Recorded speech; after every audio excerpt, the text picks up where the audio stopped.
All right, so I'm done. I just had to get that off my chest. So as far as today's topic, which is aligning with a previous opponent, I want to be very clear, and I want you guys to understand. All right, the reason that I myself personally have taken it on myself to taken the responsibility of giving you the proper information is because I realize how bad things are. I think back to when I was a kid, and there was maybe just the news and just watching one TV network. Now I think about the kids now and how they are forced to listen to a lot of the nonsense that I just played about how it's so terrible, and how they like to create their pessimistic ways and put all their pessimism onto the young people, regardless of who's listening. They can care less. They're actually the ones being irresponsible.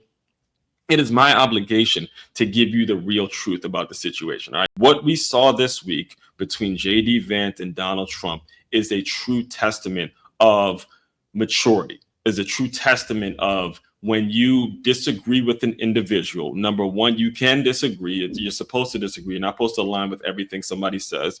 It's okay to disagree, but there's a way to disagree respectfully. And then if you do happen to have the opportunity to make things right with that individual, if you can have a conversation, if you can come together as men for a greater cause, men or women, then you should take that opportunity. It's no reason to be walking around with strife. It's no reason.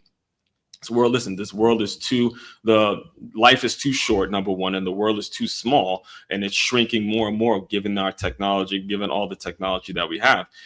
You should not be wasting your time being so angry at someone that you can't have a conversation and you two individuals can't come to an agreement, which is going to be beneficial for the future and beneficial for the young people. What I just played you, the previous 3 clips that I just played you, which was the viewer Sonny Holston is complaining about the fact that it's only 1%, or less than 1% of women or men who are playing in women's sports, or it's Jimmy Kimmel crying, or it's Angel Reese who is disappointed in America, as if anyone cares about what her.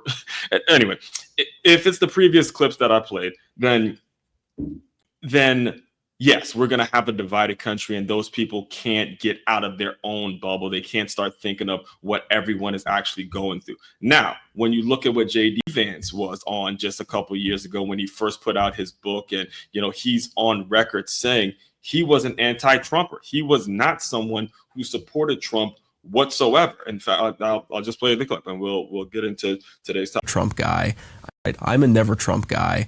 I never liked him. And I've noticed this willingness from people who think a lot like I do that, look, we told you so. To all these white working class voters, we told you so. We told you that Trump was going to be a terrible candidate. We told you that you were an idiot if you voted for him. The problem is, if you take that attitude of sort of gloating over Trump's defeat, then you're playing into the very thing that gave rise to Trump in the first place, which is a feeling that the elites think that they're smarter than you and just think you're a bunch of idiots. One of the biggest drivers of Trump's support, and one of the things that's most predictive of his support, is that you express cynicism about the future and a belief that your kids. That's what he gives voice to every time he makes a campaign stop. Yeah, absolutely. You think about the way that he talks about. Your cynicism is appropriate. Absolutely. Because those people don't care. Absolutely. You think about the slogan, "Make America Great Again." The implication is that America isn't great right now, and if you're very unhappy about your life, that's going to resonate. Do you think this is a large number of people? Do you think this is enough people to elect Donald Trump? No, I don't think it's a large enough people to elect Donald Trump.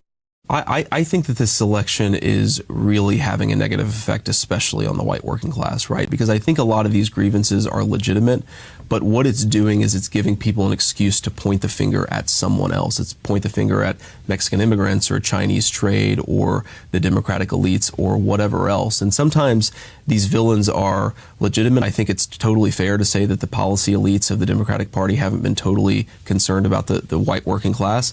But at the same time, fundamentally what's going on and what Donald Trump has done is change the focus of the white working class from a sort of engaged and constructive politics to a politics of pointing the finger. You know, the media sort of asked me to be the spokesman for the white working class voter who's voting for Trump, right?